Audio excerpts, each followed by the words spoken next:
ஒரு good luck, ஒரு fortune அப்படின்றத ஏற்படுத்த போகிறார், ஒரு அதிர்ஷ்டம் அப்படின்றத ஏற்படுத்த போகிறார். ஒரு வெட்டு 1ன்னா துண்டு 4 துண்டு 10 அப்படின்னு கூட சொல்லலாம். இதுதான் துளாராசி என்பது. இருந்தாலும் இன்னும் கொஞ்சம் தைரியமும் தன்னம்பிக்கையும் மேலோங்கும் அப்படின்னு அர்த்தம். என்ஹான்ஸ் பண்ண போகிறாங்க குருனோட பவர் அப்படின்னு சொல்லலாம். ஆக எல்லாமே ரொம்ப சூப்பர் டூப்பராக இருக்குது அப்படின்னு தான் சொல்லணும்.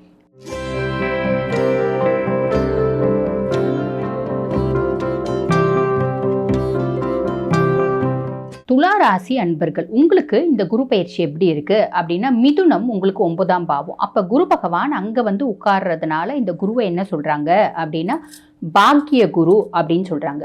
இந்த பாக்கிய குரு என்ன பண்ண போறாரு அப்படின்னா, எல்லா விதத்திலையும் ஒரு பாக்கியம், ஒரு குட் லக், ஒரு ஃபார்ச்சூன் அப்படின்றத ஏற்படுத்த போறார், ஒரு அதிர்ஷ்டம் அப்படின்றத ஏற்படுத்த போறார். பொதுவா ஒரு பொண்ணு இருக்குன்னு வச்சுக்கோங்களேன். அந்த பொண்ணு வந்து ஒரு நல்ல வசதியான, நல்ல பாசமான குடும்பத்துல பிறக்குது, நல்லா படிக்குது, ஒரு பாசமான, ஒரு வசதியான, ஒரு பொருளாதாரத்தில் நிறைஞ்ச ஒரு சாட்டிஸ்ஃபேக்ஷன் இருக்க ஒரு குடும்பத்தில் கல்யாணம் பண்ணி கொடுக்குறாங்க. கல்யாணம் பண்ண உடனே குழந்தை கூட்டிடுச்சு. இப்படி எல்லாம் சொல்லும்போது அந்த பொண்ணு என்ன சொல்லுவாங்க, அந்த பொண்ணு நல்ல பாக்கியசாலிப்பா, எல்லாமே காலகாலத்தில் கரெக்டாக நடக்குது அப்படின்வாங்க. பார்த்தீங்களா, இதுதான் வந்து இந்த பாக்கியம் அப்படின்றது. அதை இங்கிலீஷில் சொல்லணும் அப்படின்னா குட் லக், ஃபார்ச்சூன் அப்படின்னு சொல்கிறாங்க. பார்த்தீங்களா. ஆக பாக்கிய குரு எல்லா விதத்துலையும் நம்மளுக்கு நல்ல பாக்கியத்தை ஏற்படுத்த போகிறாரு அப்படின்னு சொல்லலாம்.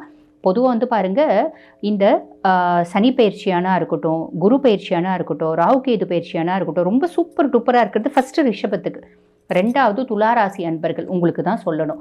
அப்படிப்பட்ட பாக்கிய குரு என்னென்ன பாவங்களை பார்க்குறாரு அப்படின்னா, ஃபர்ஸ்ட் வந்து பாக்கிய குருவாக இருந்து ஜென்மத்தை பார்க்குறாரு, அதாவது சுயஸ்தானத்தை பார்க்குறாரு. அப்போ நிறைய பேருக்கு வந்து பாருங்க ஒரு பர்ஃபெக்ஷன். பொதுவாகவே துளாராசி ஆல்ரெடி ரொம்ப பர்ஃபெக்ஷனிஸ்ட். ஆல்ரெடி வந்து பார்த்தீங்கன்னா there's a time to play, there's a time to eat, there's a time to sleep அப்படின்ற மாதிரி நிறைய கோட்பாடுகளை கடைப்பிடிக்கக்கூடியவங்க அறம் தத்துவ ராசி. பெரும்பாலும் வந்து பார்த்திங்கன்னா அறத்தின் வழியே தான் செல்லுவாங்க. நல்லா பேசக்கூடிய கெப்பாசிட்டி உண்டு, அட்டமெண்ட்டாக ஆர்கியூ பண்ணக்கூடிய கெப்பாசிட்டி உண்டு. ஒரு வெட்டு 1ன்னா துண்டு 4 துண்டு 10 அப்படின்னு கூட சொல்லலாம். இதுதான் துளாராசி என்பர்கள். ஏன்னா சனி உச்சமடையக்கூடிய ராசி துளாராசி. அதே மாதிரி பார்த்திங்கன்னா சுக்கிரன் ஆதிக்கம் பெறக்கூடிய ராசி துளாராசி அப்படின்றனால இயற்கையாகவே அவங்களுக்கு அந்த பேச நம்ம வந்து ஒன்றும் இல்லை, இது ஏன் செஞ்ச அப்படின்னு ஒரு வார்த்தை கேட்டேன்னு வச்சுக்கோங்களேன், அவங்க பெரிய எக்ஸ்பிளேஷன் கொடுப்பாங்க. நம்ம ஏன் கேட்டோம் அப்படின்ற மாதிரி நம்மளுக்கு தோணும். அப்படிப்பட்ட ஒரு நல்ல பேசக்கூடிய கெப்பாசிட்டி அப்படின்னு ஒன்று உண்டு.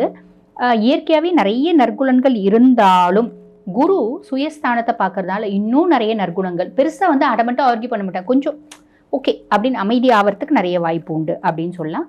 அதே மாதிரி ரொம்ப பர்ஃபெக்ஷனிஸ்ட் ஆல்ரெடியாக இருந்தாலும் இன்னும் கொஞ்சம் அவங்கள வந்து தன்னைத்தானே நெறிப்படுத்தி கொள்ளக்கூடிய வாய்ப்பு இந்த பாக்கிய குருவாக இருந்து ஜென்மத்தை பார்க்கறதுனால வரும். அதுக்கப்புறம் பாக்கிய குருவாக இருந்து 3ஆம் பாவம் இளைய சகோதர தைரியஸ்தானத்தை பார்க்குறாரு. அப்போ இளைய சகோதர தைரியஸ்தானத்தை பார்க்கறதுனால ஆல்ரெடி துளாராசி நான் ரொம்ப தைரியசாலிங்க அப்படின்றவங்க தான், இருந்தாலும் இன்னும் கொஞ்சம் தைரியமும் தன்னம்பிக்கையும் மேலோங்கும் அப்படின்னு அர்த்தம். எந்த வேலை செஞ்சாலும் பெருசாக யோசிக்க மாட்டாங்க. ஒரு வார்த்தை சொல்லுவாங்க பார்த்தீங்களா, நான் ஒரு முறை நான் முடிவு பண்ணிட்டேன் அப்படின்னா என் பேச்சை நானே கேட்க மாட்டேன் அப்படின்ற மாதிரி ஒரு பர்சனாலிட்டிஸை இந்த துலாம், சிம்மம், விருச்சிகம் இவங்களெல்லாம் சொல்லலாம். கொஞ்சம் வந்து பார்த்திங்கன்னா நான் முடிவு பண்ணிட்டேன், நான் முன் வச்ச காலை பின் வைக்க மாட்டேன், மேஷமும் இந்த மாதிரி வந்துடும். ஸோ அந்த மாதிரி பர்சனாலிட்டியான நீங்கள் உங்களோட தைரியமும் தன்னம்பிக்கையும் இன்னும் கொஞ்சம் அதிகமாகும் அப்படின்றது சொல்லலாம். நல்ல புத்தி தெளிவு, நல்ல எந்த விஷயம் செஞ்சாலும் தெளிவாக யோசித்து செய்வீங்க. இது எல்லாமே ஒரு பெரிய ப்ளஸ்ஸாக தான் நாங்கள் பார்க்குறேன். அதுக்கப்புறம் பாக்கிய குருவாக இருந்து அந்த 3ஆம் பாவத்தை பார்க்கறதுனால உங்களுக்கு தம்பி தங்கச்சி யாராவது இருக்காங்க, முக்கியமாக இளைய சகோதரர்கள் இருக்காங்க அப்படின்னா அவங்களோட ஒரு பரிபூர்ண ஆதரவு அப்படின்றது கிடைக்கும். அதுக்கப்புறம் வந்து பார்த்திங்கன்னா பாக்கிய குருவாக இருந்து 5ஆம் பாவம் பூர்வ புண்ணியஸ்தானம் புத்திரஸ்தானத்தை பார்க்குறாரு. பூர்வ புண்ணியஸ்தானம் புத்திரஸ்தானத்தை பார்க்கறதுனால குடும்பத்தில் பிள்ளைங்க இருக்காங்க அப்படின்னா பிள்ளைங்க சார்ந்த பிரச்சனை கொஞ்ச நாளாக வந்து பாருங்கள் துலாம், பிள்ளைங்க சார்ந்த பிரச்சனைகள், பிள்ளைங்க சார்ந்த குழப்பம், பிள்ளைங்க சார்ந்த ஒரு சஞ்சலங்கள் அப்படின்றது இருக்க தான் செஞ்சிச்சு. நிறைய துளாராசி அன்பர்களுக்கு வந்து பார்த்திங்கன்னா பூர்வீக சொத்து பிரச்சனை, அந்த பிரச்சனையினால கோர்ட்டு கேஸு எப்படின்னு தெரிகிற மாதிரி இருக்குது. ரொம்ப நாளாக வாய்தான்னு போயிட்டுருக்குங்க, முடிகிற மாதிரி தெரியல அப்படின்ற மாதிரி நிறைய பேர் வந்து பார்த்திங்கன்னா கஷ்டப்படுறாங்க. நிறைய பேர் வீடு வந்து கொடுத்தனும் விட்டுட்டு அவங்க காலி பண்ண மாட்டேங்கிறாங்க அப்படின்னு கஷ்டப்படுறாங்க. ஏதோ ஒரு விதத்தில் ஒரு வம்பு தும்பு பிரச்சனை அப்படின்றது இருக்க தான் செய்யுது. அந்த மாதிரி ஏதோ ஒரு விதத்தில் இருக்க வம்பு தும்பு பிரச்சனை, அதே மாதிரி கோர்ட்டு கேஸு இதெல்லாம் வந்து பார்த்திங்கன்னா நம்மளுக்கு ஃபேவராக வரத்துக்கு நிறைய வாய்ப்பு உண்டு. ஏன் அப்படின்னா ஒரு பாக்கிய குருவாக இருந்து 5ஆம் பாவத்தை பார்க்குறாரு.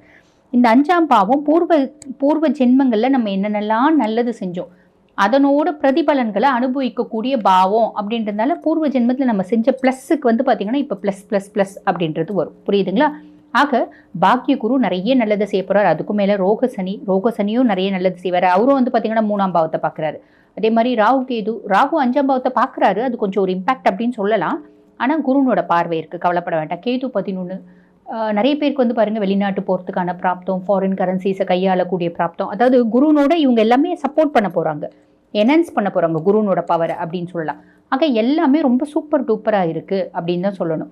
சரி, ஹெல்த்தும் நல்லா இருக்கும். நிறைய துளாராசி அன்பர்களுக்கு வந்து பார்த்தீங்கன்னா எல்லாத்தையுமே ஹெல்த்தில் ஒரு இம்ப்ரூவ்மெண்ட்டு. நிறைய பேர் வந்து பாருங்கள் சொந்த வீடு வாங்குவீங்க, கார் வாங்குவீங்க, அதே மாதிரி பார்த்திங்கன்னா ஃப்ளாட்ஸ் வாங்குவீங்க, ஒரு விவசாய நிலம் வாங்கலாம், பூர்வீக சொத்து அப்படி ஏதாவது இருக்குது அப்படின்னு நம்ம கைக்கு வர்றதுக்கு அது வாய்ப்பு உண்டு. நம்ம கோர்ட்டு கேஸு போனாலும் நம்மளுக்கு ஃபேவர் ஆகிறதுக்கு வாய்ப்பு உண்டு. பூர்வீக சொத்து இருக்குங்க, எங்கள் அம்மாவுக்கு 4 பசங்க இருக்காங்க, ஒரே பையனுக்கு எல்லாம் கொடுக்கணும்னு பார்க்குறாங்க, நான் துளாராசி எனக்கு கொடுக்கவே மாட்டேன்றாங்க. இந்த மாதிரி சில குடும்பங்கள் இருக்க தானே செய்யுது.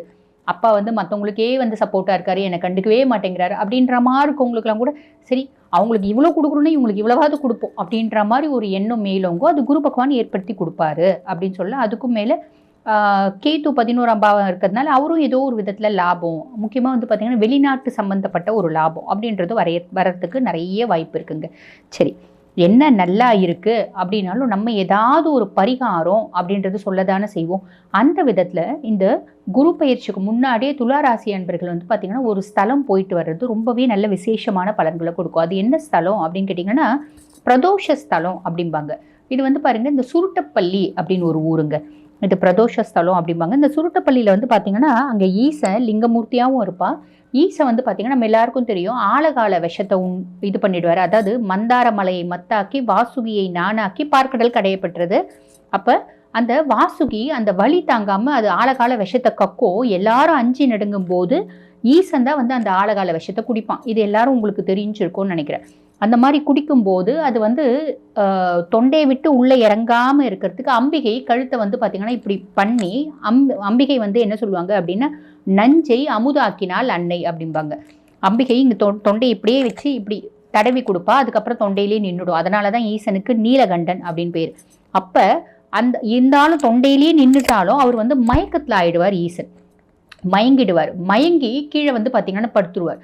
அப்போ இந்த சுருட்டப்பள்ளி வந்து பார்த்திங்கன்னா அது பிரதோஷ ஸ்தலமாகவே இருக்குது. அங்கே வந்து பாருங்கள் ஒரு சிலையே அந்த மாதிரி இருக்கும். அதாவது ஈசன் மயங்கி வந்து பார்வதி மடியில் படுத்திருக்கா மாதிரி, அருகே வந்து பாருங்கள் எல்லா தேவர்களும் இருக்கிற மாதிரி, முனிவர்களும் தேவர்களும் இருக்கிற மாதிரி அந்த இடத்துல இருக்கும். இந்த ஸ்தலம் பிரதோஷ ஸ்தலம் அப்படின்னே சொல்லுவாங்க.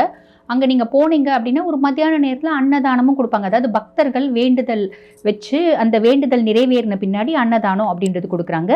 நீங்கள் போகிறீங்க அப்படின்னா முடியும் அப்படின்னா அந்த அன்னதான இதில் வந்து நல்லாவே இருக்கும் சாப்பாடு. நானே போயிருக்கேன், சாப்பிட்ருக்கேன்.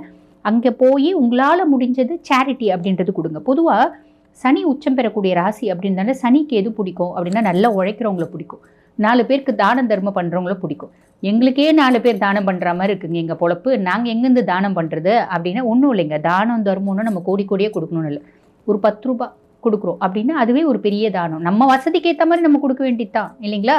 நம்ம வசதிக்கு ஏற்ற மாதிரி நம்ம ஏதாவது கொடுக்கலாம். முடியும்னா ஒரு 10 ரூபா ஒரு 100 ரூபா அங்கே வந்து கொடுத்துட்டு வாங்க, இல்லைன்னா சுவாமியை மட்டும் வழிபாடு பண்ணிட்டு வாங்க. நல்லாவே உங்களுக்கு நிறைய நற்பலன்கள் அப்படின்றது கிடைக்கும்.